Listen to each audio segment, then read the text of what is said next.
31 de diciembre de 2019. La Comisión Municipal de Salud de Wuhan, China, notifica la aparición de numerosos casos de neumonía en la ciudad. Tras este hecho, se determina que están causados por un nuevo coronavirus. 5 de enero de 2020. La OMS publica su primer parte sobre brotes epidémicos relativo al nuevo virus. 10 de enero de 2020. La OMS publica a través de su página web recomendaciones para todos los países sobre el modo de detectar y tratar casos, tomando como base la experiencia con el SARS y el MERS y otros virus respiratorios. 12 de enero de 2020. China hace pública la secuencia genética del virus causante del COVID-19. 30 de enero de 2020. La OMS señala la existencia de un total de 7.818 casos confirmados en todo el mundo, la mayoría de ellos en China y 82 en otros 18 países. 11 de marzo de 2020. Debido a la alta propagación de la enfermedad y por su gravedad, la OMS determina en su evaluación que el COVID-19 puede caracterizarse como una pandemia. 20 de marzo de 2020. El Gobierno Nacional decretó el estado de emergencia en el país con el fin de afrontar la pandemia del coronavirus. Días después, el Ministerio de Ciencia, Tecnología e Innovación hace un llamado a la comunidad científica para cooperar. Lo anterior son solo algunos de los acontecimientos que nos han permitido conocer más acerca de esta pandemia que nos cambió el modo de vida absolutamente a todos. Lo que nos lleva a preguntarnos, ¿cuál es el comportamiento de estos microorganismos que colocan de manifiesto la vulnerabilidad que tenemos como especie? ¿Cuál ha sido la participación de la Universidad del Valle en el marco de la emergencia sanitaria? Bienvenidos a Eureka.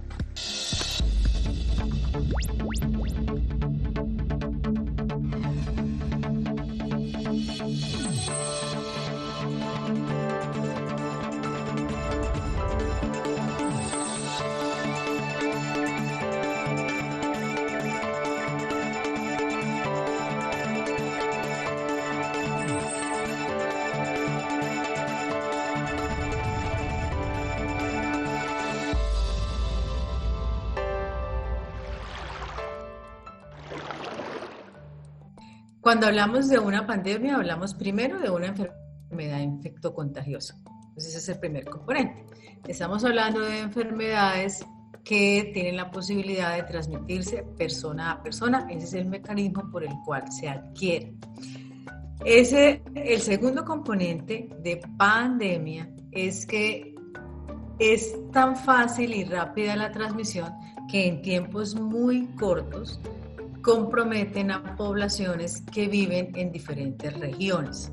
Y el cuadro clínico correspondía a una neumonía que, de acuerdo o en comparación con la clásica presentación de las infecciones respiratorias, no se comprometían y rápidamente hicieron una falla respiratoria. Posteriormente, en la medida en que la investigación en terreno allí se ha logrado desarrollar, se logra documentar entonces que es una zoonosis. El 80% de las personas pueden o no tener síntomas o simplemente pasar como una infección viral cualquiera, como una gripe. El primer mecanismo por el cual una persona se contagia es a través de la vía respiratoria. Cualquiera de estas funciones que están en el tracto respiratorio llevan a que usted expela secreciones, expela las gotas. Y son esas gotas las que cuando yo toso o hablo, no tienen la posibilidad de viajar a más de 2 metros y entonces van a caer. Entonces, ese es uno de los mecanismos. Entonces, cuando yo estoy cerca a una persona que está hablando y que eventualmente puede toser, esa gota le puede a usted caer en la mucosa nasal, que es una de las principales vías para que el virus ingrese. El segundo mecanismo, que es el mecanismo donde están implicadas las manos, es un mecanismo indirecto. ¿Qué pasa? Si yo soy la persona que tengo el virus, yo al toser, al hablar, la gota me puede caer en mi mano. Esa persona se va a llevar su mano a la nariz o al ojo y allí, por esa mucosa de la conjuntiva y de la nariz, va a entrar el virus a su cuerpo. La primera forma para contener la pandemia y la disminución de la transmisión es evitar el contacto. Ese es el primer mecanismo. Es decir, ese es el mecanismo fundamental. Esa es la razón del aislamiento. El segundo es el aislamiento de la fuente. Así es el control de las infecciones. Es la persona que tiene la infección debe estar en un escenario donde no debe estar en contacto con otros. Las medidas siguientes, que son las que hemos estado trabajando, es la higiene de las manos. Los tapabocas en general tienen muchas dificultades a veces de uso porque realmente eso es un elemento que hay que usarlo para disminuir y sobre todo para evitar que aquellos que son asintomáticos puedan transmitir. Eso es un concepto. El pasado 25 de marzo, el Ministerio de Ciencia, Tecnología e Innovación convocó a todas las universidades del país, públicas y privadas, a presentar proyectos que tuvieran como objetivo mitigar los efectos de la pandemia del COVID-19. ¿Cómo responde Univalle a este llamado? El Ministerio de Ciencia y Tecnología realizó una convocatoria muy interesante, muy importante, que fue una invitación a los grupos de investigación del país, a la comunidad científica y académica, a que presentáramos ideas o iniciativas relacionadas con el COVID-19. En ese sentido, la Universidad del Valle, digámoslo, inicialmente logramos tener una lluvia de ideas, alrededor de 40 propuestas que fuimos filtrando, y nos quedaron 11 proyectos que fueron los que presentamos al Ministerio. De esos 11 proyectos nos salió uno favorecido, que es el proyecto Sigelo. El Ministerio también más adelante ya lanzó una convocatoria, esta ya no fue una invitación, para que se presentaran proyectos relacionados con laboratorios regionales que pudieran atender, digámoslo, situaciones relacionadas con esta pandemia. Nosotros como Universidad del Valle presentamos un laboratorio de la Facultad de Salud, que es el Laboratorio de Agentes Biológicos, y ese proyecto también salió favorecido. Allí hay unos recursos muy importantes de infraestructura para formación de recurso humano también y para mejorar las capacidades relacionadas con el número de pruebas o de tests que se pueden hacer día a día en ese laboratorio. Eso se suma a un apoyo que ya inicialmente la universidad había o estaba en proceso de suministrar a este laboratorio por el orden de 1.200 millones. Entonces, ganar la convocatoria de conciencia nos permitió, digámoslo, nos va a permitir posicionar este laboratorio para atender no solamente este tipo de virus como el que estamos sufriendo ahora, sino otros que ya conocemos como el Zika, el chikungunya y otros virus. La Universidad del Valle ha sido una oportunidad de demostrar la capacidad científica, académica, tecnológica que ya tenía instalada. Eso nos permitió que en algunas facultades, ingeniería, ciencia, rápidamente algunos profesores propusieran algunos desarrollos tecnológicos que ustedes, digámoslo, tal vez han conocido, con mínimas, digámoslo, con mínimas infraestructura, podríamos decir en algún momento. Entonces eso también ha sido una gran oportunidad para nosotros. La segunda es la capacidad de cooperar. Este problema no lo podemos resolver ni lo podemos atender desde una área muy específica de la ciencia, sino en comunidad, ¿cierto? En colectivo científico, y eso nos ha puesto, digámoslo, de manifiesto a nosotros como universidad. Es decir, sentir que nos cogió, digámoslo, curiosamente, los 75 años de la universidad, porque estamos cumpliendo 75 años en nuestra condición, fue demostrar la capacidad que tenemos instalada para responder a este reto y a los otros retos que se derivan de la misma situación de pandemia que estamos viviendo o padeciendo. Después de un arduo trabajo entre profesores e investigadores de distintas facultades de la Universidad del Valle, nació un proyecto multidisciplinar avalado y financiado por el Ministerio de Ciencia, Tecnología e Innovación que permitirá conocer mejor el comportamiento del virus en nuestra ciudad. Sigelo en Eureka. En la Universidad del Valle se formularon diferentes proyectos y este fue el único proyecto ganador por la universidad, en la cual hacemos un sistema de información de gestión logística local en escenarios de riesgo de pandemia. ¿Qué quiere decir esto? Para nosotros hay una motivación a salir de las casas. ¿Por qué? Porque la gente se debe abastecer, independientemente de que corran riesgo, es necesario que ciertas personas por su profesión, por su oficio, ya tengan que salir por un tema laboral o porque deben abastecerse, comprar alimentos para sus casas. Hay lugares de la ciudad que tienen pocos posibilidades de abastecerse de manera cercana, lo que hace que una persona de un barrio deba trasladarse a otra zona de la ciudad para poder conseguir un un bien o un servicio. Entonces, en el primero, nos enfocamos en la persona y lo vulnerables que son históricamente, pero que en este caso se aumenta una variable adicional que es contagiarse de un virus. Luego, los posibles focos de riesgo.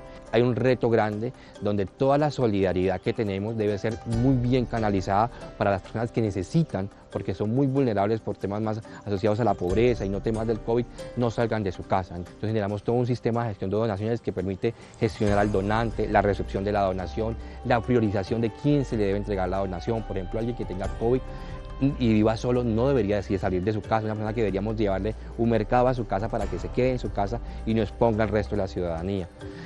Yo soy miembro o integrante del grupo de logística y producción de la Universidad del Valle y el grupo de previsión y pensamiento estratégico. Soy el investigador principal del proyecto, mi área de experticia es la logística y independientemente de cómo cada, digamos, investigador o académico ahora está analizando el componente del COVID desde su diagnóstico, desde sus tratamientos, prototipos, nosotros luego incorporamos a 2 investigadores más, el profesor Víctor Buchel de la Facultad de Ingenierías, experto en inteligencia artificial, y la profesora Vivian Chut de la sede Zarzal, experta en temas de logística humanitaria, para poder fortalecer el proyecto y que nos permitiera generar un sistema de información basado en inteligencia artificial, en modelos metapoblacionales, para poder que los algoritmos que tengamos le permitan dar una respuesta eficiente a las personas. Y más o menos en un mes vamos a tener ya, o sea, cuando digo en un mes, es a mediados de agosto, vamos a tener ya unos módulos que pueden llegar a utilizar. Esos módulos, por ejemplo, va a ser el de pequeños comerciantes, donde queremos apoyar a la reactivación de la economía, pero de una manera segura. ¿Qué quiere decir esto? Que un comerciante que quiera ofrecer sus servicios, que quiera decir yo estoy atendiendo, yo soy un peluquero que estoy atendiendo y lo hago de manera segura, pueda ofertar, por ejemplo, un servicio. Entonces allí en esa página pueden encontrar información del proyecto y también pueden empezar a usar, digamos, Sigelo como sistema de información.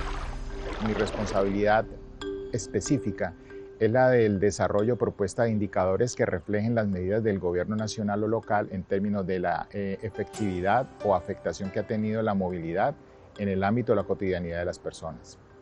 La movilidad y la accesibilidad de las personas está relacionando orígenes, destinos y sistemas de transporte. Como es apenas lógico de conocimiento público, el proceso de contagio y de distribución de mercancías ante el momento de confinamiento es una situación problemática y muy difícil. En ese orden de ideas, el propósito de nuestro grupo de investigación es aportar al sistema de gestión logística local en ámbitos de identificar facilidades y dificultades para poder llegar a los destinos de trabajo y distribuir material en términos humanitarios y de abastecimiento de la población, y también de alguna forma identificar lugares de concentración importante de personas que estarán relacionadas con el contagio. Lo que planteamos nosotros es que sea de servicio tanto al ciudadano como a los entes decisores o los organismos de la administración pública local, que dé elementos de juicio y de información estructurada y sistemática que puedan soportar las decisiones que está tomando para obviamente beneficiar a la población. Hay varios retos en este caso. Uno es la consecución de la información, otro es el planteamiento de indicadores que no están en la literatura porque obviamente esas condiciones son excepcionales y nos ha abocado, digamos, a hacer ese tipo de innovación para poder plantear alternativas. Y particularmente es poder transmitir y que la ciudadanía y los decisores políticos entiendan lo que se está haciendo, porque no es también fácil hacerlo.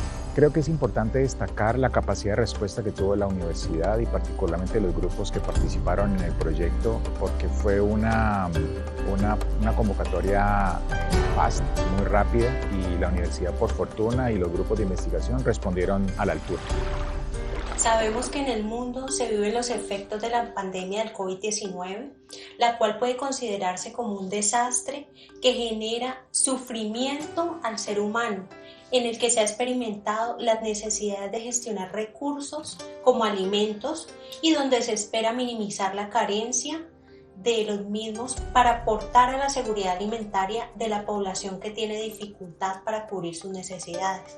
Mi aporte en esta investigación se centra en integrar elementos para mejorar todo el proceso de gestión de donaciones, desde la etapa de la obtención de donaciones, toda la etapa logística relacionada con el manejo físico de los productos, la recepción de los alimentos, el almacenamiento, la definición o la conformación de los kits y el empaque de los mismos, todo en un contexto del COVID-19. Y también establecer una estrategia de priorización de familias vulnerables así como desarrollar la estrategia adecuada de entrega. Uno de los principales retos o desafíos que tiene este proyecto es lograr que nuestras propuestas sean implementadas por diferentes actores locales, regionales y nacionales en el momento actual. Estamos trabajando en pro de mitigar los impactos actuales de la contingencia, así que esperamos llegar a los gobernantes y aportar en la toma de decisiones, así como en la implementación de las estrategias logísticas. Y es que han sido muchas las iniciativas que desde la Universidad del Valle han surgido para controlar la pandemia. Nos vamos a enfocar principalmente en el seguimiento del estado de contagio en la ciudad de Cali y las políticas públicas que han surgido para poder detener el avance del virus. Políticas que no solamente ayudan a personas, sino también a familias enteras.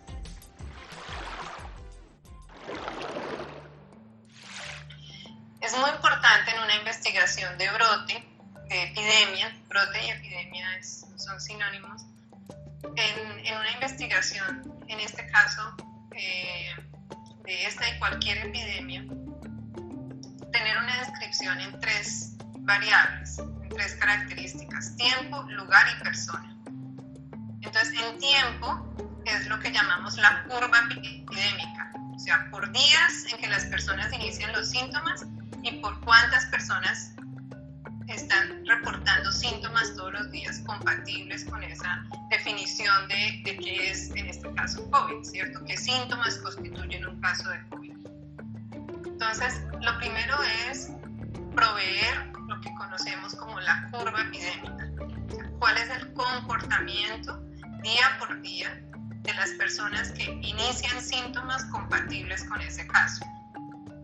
Y de ahí, entonces, elaboramos esa curva diariamente, la interpretamos y generamos unas recomendaciones para tratar de que esa curva no avance, sino que se mantenga o se reduzca. ¿Okay? Eso es en tiempo. ¿Okay? En persona, ustedes han visto en las estadísticas del Instituto Nacional de Salud, tienen un área de personas, donde además por etnia están, por ejemplo, trabajadores de salud. Entonces, interesa mucho saber cómo está el comportamiento de trabajadores de salud en las poblaciones a riesgo en adultos mayores. Entonces, se trabajó desde el primer día, porque ya se sabía que los adultos mayores y los trabajadores de salud en la población a riesgo, en un acompañamiento, en un reforzamiento para apoyar mucho más lo que ya la Alcaldía y la Secretaría de Salud estaban haciendo en la protección de los más vulnerables, como son los adultos mayores y los trabajadores de salud. Entonces, con varios profesores del área de geriatría, liderados por la profesora María Teresa Calzada, residentes, etc., se revisó muy bien, se generaron lineamientos, se contribuyó a tener un mapeo de los centros de protección adulto mayor, que son los de más alto riesgo en la ciudad para este virus, para que se pudieran generar estrategias focalizadas de protección a estos sitios y apoyo y acompañamiento. Entonces se han hecho varios seminarios de entrenamiento, de comunicación, de acompañamiento a estos centros de protección adulto mayor y en general, bueno, los seminarios fueron muy bien acogidos incluso internacionalmente para ayudar en la mejor prevención en estos centros. Y esa sigue siendo una primera línea de trabajo, el acompañamiento a los centros. Y con los trabajadores de salud, entonces se desarrollaron unos proyectos de investigación que nos permitieran entender cuáles son los factores que hacen que un trabajador de salud esté más en riesgo de infectarse que otro. Por ejemplo, el uso de las medidas de protección personal, el tipo de labor, si está trabajando en varios sitios o si es una persona que está expuesta directamente a los pacientes o tiene una mayor exposición por fuera de la institución de salud. Entonces estamos haciendo ese estudio y se hace junto con la Universidad Javeriana un apoyo a quienes están trabajando en lo que llamamos los conglomerados de trabajadores de salud y las clínicas. Entonces vamos tiempo, lugar, tiempo y persona. Entonces nos falta lugar. Lugar es mapas, ¿sí? El uso de mapas es fundamental en epidemiología y en epidemiología de enfermedades infecciosas.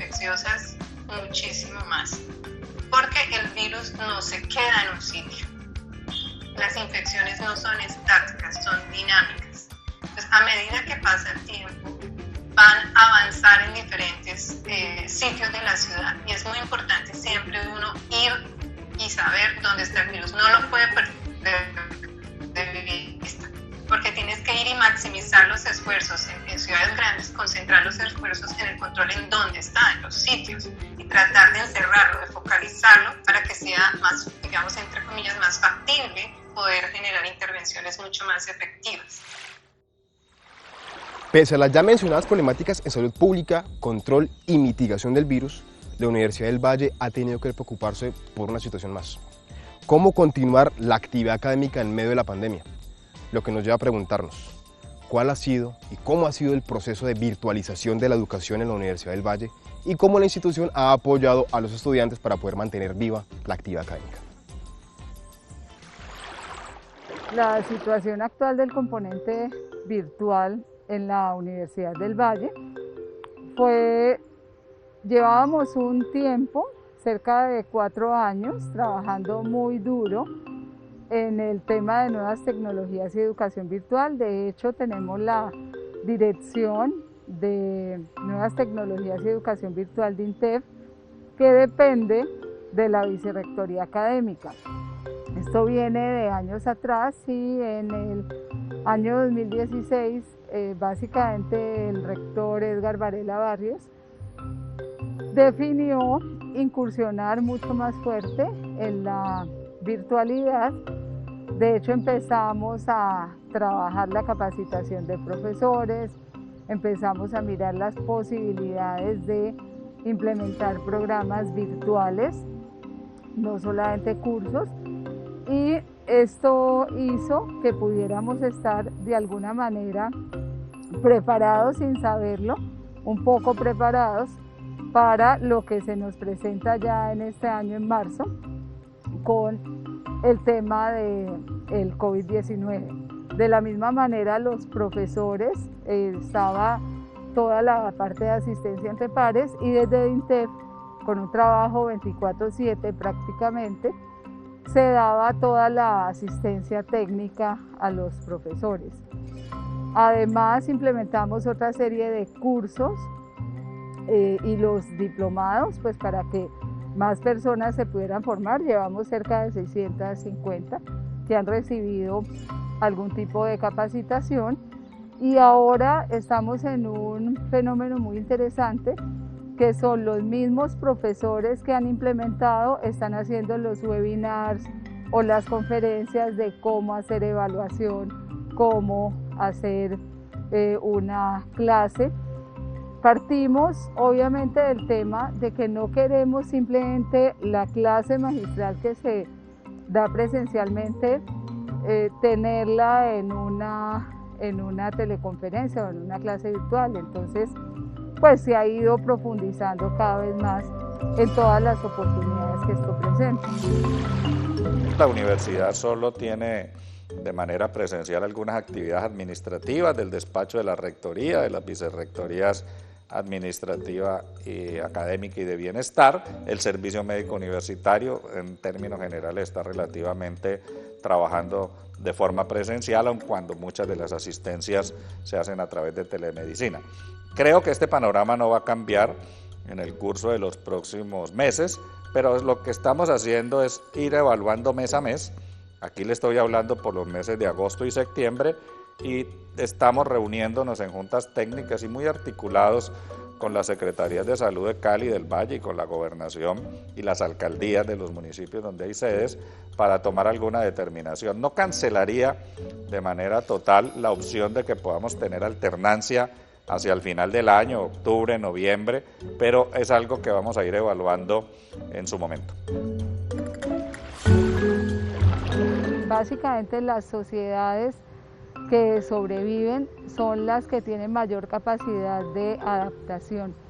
Y en ese sentido, como institución Universidad del Valle, estimo que hemos tenido una muy buena capacidad de adaptación y que seguimos adelante con las metas, con las expectativas y cada día con los resultados que nos hemos propuesto. La actual situación nos ha llevado a confrontarnos y a reflexionar sobre la capacidad de respuesta, resiliencia que podemos tener en nuestras actividades y nuestros frentes de investigación. En ese orden de ideas, eso nos ha obligado obviamente a buscar alternativas de respuesta y creo que eso es un aspecto positivo, digamos, de estas dificultades. Yo digo que nos ha hecho reflexionar, a mí en particular, quizás puso de manifiesto algo que ya lo sabíamos, pero hoy lo puso en primer plano, que es el tema de la desigualdad social que vive pues no solamente nuestro país, sino diría el mundo entero, digámoslo, y podríamos inclusive mencionarlo todos los continentes.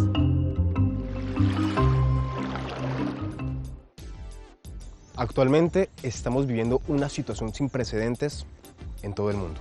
El virus no solamente ha afectado nuestra salud, sino también varias esferas de nuestra vida social. Por eso Eureka viene a Univalle para evidenciar aquellas acciones que desde los centros de investigación se han adelantado para poder mitigar el avance del virus. Pero la tarea ha sido complicada. El virus ha ganado cada día más terreno y ha afectado muchas esferas, no solamente sociales, culturales, económicas, en fin. ¿Quieres saber más de las afectaciones que ha sufrido la humanidad gracias al virus? Síganos en el próximo episodio de Eureka.